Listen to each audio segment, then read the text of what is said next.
Greetings everybody, my name is Tommy the Game Master and welcome to my channel. I'm sorry I'm late doing this, and I'm sorry this is going to be a rushed video. As I said before, I didn't think I'd get all these Star Wars videos done before the movie came out or were within the week. I apologize for that, but my life is hectic this time of year as everybody else's as well.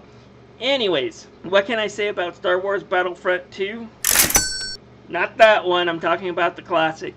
Well, I've heard about this game long before I played it, and I've only just really played through it recently, or even parts of it recently. But just from what I've heard people describe this game, I thought it was going to be a hot mess, and when I played it, that's what it is. It's a hot mess, and it's not an insult, it's a glorious hot mess. They knew what they were doing here. This isn't meant to be necessarily a really solid first-person shooters. This isn't being the Republic Commando that I reviewed a few days ago. This is meant to be something a little bit more simple, a little bit more arcadey, and it succeeds. It's just a lot of mindless fun. So let's get into it. Story mode, it sucks. The story sucks. The story mode itself is just a glorified tutorial. I got bored and frustrated within only a few chapters. And it's all been retconned out too, so that's even more sadder. And not by Disney, by Lucas before he sold Disney. But basically it follows a bunch of clone troopers known as the 501st, which were Anakin Skywalker's clone troopers. And tells their story how they became a whole bunch of clone troopers fighting for the Republic and eventually transitioned into stormtroopers fighting for the Emperor. And yeah, it's kind of a snore fest, and the missions aren't that fun. The good news is there's another mode called Khalaqtu Conquest, which I found fun as hell. Basically, you're on this map, and you have to move your pieces around and conquer planets. The winner is the one who conquers every planet from the opponent. And you can do things like build your ships, build your fleets, spend credits to fortify your troops and stuff, and take them onto missions. And you win or defend your planet, basically playing Battlefield. It's classic Battlefield. You gotta go and conquer command points, and when you turn these command points to your side, it gives you a tactical advantage because you can teleport to these different areas, as well as it gives you a strength advantage. Basically, your enemy's health drops a lot faster for every kill you get when you hold more flags than they do. And if you manage to conquer the whole area, it's also an automatic victory. So that helps as well to figure out how to do that. But you take these planets and they'll give you some credits and resources the more you have. And it's incredibly fun. Even cooler though is if two of your fleets happen to meet, you end up doing this really cool space battle, which I found kind of fun, if there was one part that kind of irritated me. Basically, in these space battles, and I'm not quite sure how you win, because sometimes it seems like the rules changed.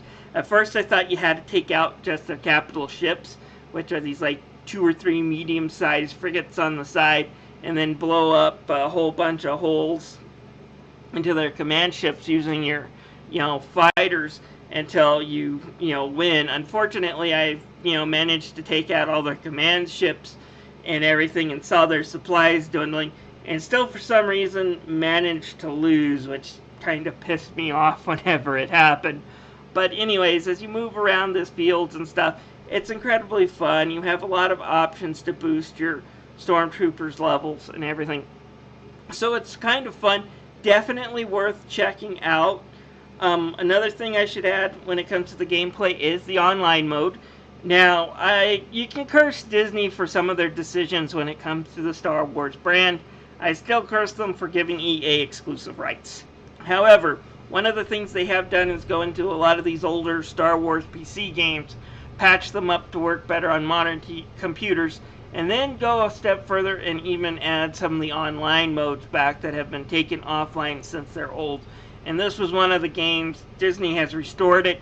It's a really fun game to play online. I definitely would recommend buying this game if you have a friend who's into Star Wars, hasn't played this one. Definitely worth spending the money on this than buying EA's new loot box filled game. Even if the loot boxes are turned off, I don't think EA could make everything change necessary to really bring that game back, just judging from the price drops that game has had. So definitely worth picking this one up instead.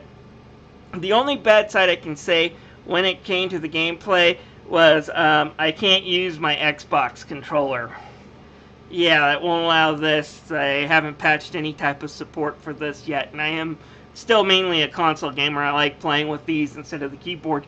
And the keyboard controls are fine 90% of the time, except for when you have to take a Jedi out. When you have to take a Jedi out onto the field, it's a little clumsy, but that's the only real bad thing I can say about this game. Moving on to the graphics and sound. Graphically, the graphics are from 2005. That doesn't mean they're bad, it just means they're a little old, a little clunky looking, have a lot of rough edges.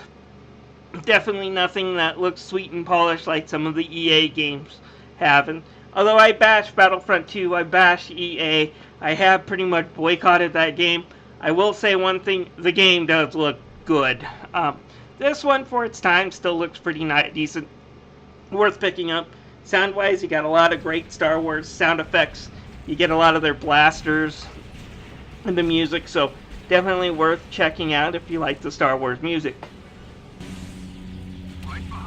My final recommendation for this game is definitely worth picking up. I do believe it goes at $10 regular price, but even if it goes at $20, it's definitely worth picking up, or at least putting on your wish list.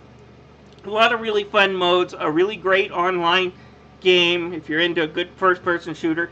Definitely could see this filling in my Battlefield niche, since I gave up my Xbox Gold whenever I want to play an online first-person shooter. I could definitely see me picking this game up. I haven't installed it from Steam, which is something I have a habit of doing once I'm done with the game, is to uninstall it so I can free that space up for more games and video footage. I don't see myself ever uninstalling this anytime soon, so it's definitely a fun game, a game I could see myself going back to. So definitely pick this one up. This is Tommy the Game Master, thanking you for watching. If you have any comments, feel free to leave them down below.